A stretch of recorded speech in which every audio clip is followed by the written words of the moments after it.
Lamar Jackson, what do you think's happening in Baltimore? Boy, I don't know, of course, but if I were the Ravens, I would be parked on Lamar's front doorstep. I'd figure out whatever his favorite snacks were. I'd be on his lawn, on his doorstep, in his driveway with a big suitcase full of his favorite snacks, and I'd say, how do we figure this out? You know, tremendous quarterbacks, tremendous talent. It's not like they grow on trees and you can just pick one here and pick one there. I would be trying to find a way to get it done with Lamar. And I would also, you listen to me, Ravens, because of course you want my input, maximize his skills. The best coaches best position their players to be their best.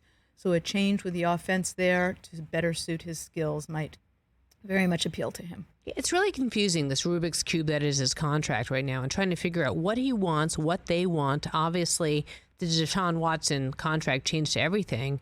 But, what do we think this is about? I don't know. The rumors are, and have been for a while, that it's about guaranteed money. He has disputed that.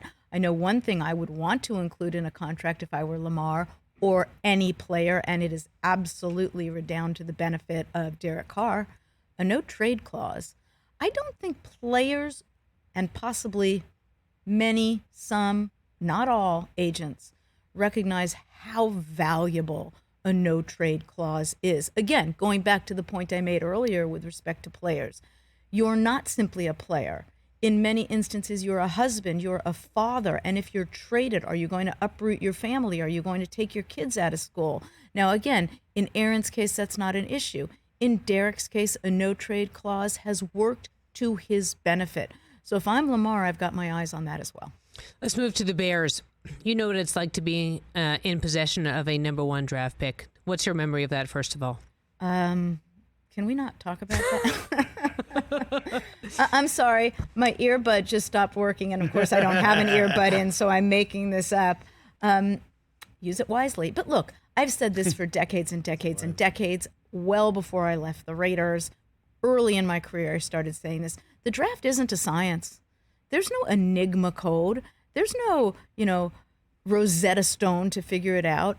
The draft is an educated crapshoot. Mm-hmm. So a first-round pick is great. I generally think its greatest value is in a trade. Go amass as many picks as you can and then trade them for existing players. Would I rather go out and get a phenomenal quarterback that's on another team that I know to be terrific? Yep. I love what Zach Taylor said recently. He was asked, what would you advise a team with a first-round pick who wants a quarterback? And his answer was, find Joe Burrow. Mm-hmm. And he was being silly, but he's right. And that's what will be so interesting about watching what the Bears do, because they're sitting there with that top pick, and yet they've got a quarterback that's so popular that can't quite seem to turn the corner yet, but is on the cusp of doing so. And it'll be fascinating to see how they decide to use this pick. That's right. And has he not yet turned that proverbial corner because he needs to make adjustments, or do they need to make adjustments with the offense? Do they need other pieces and parts around him? How about D, all of the above? So that's why I like you sitting in this chair, because then you can turn to the camera and tell the Bears what to do. Tell the Bears what to do. Well, first of all, I'm going to turn to the camera and say, hey, Rich Eisen, I like this chair. And I love being here with Suzy Shuster. What should the Bears do with that pick? See what you can get for it.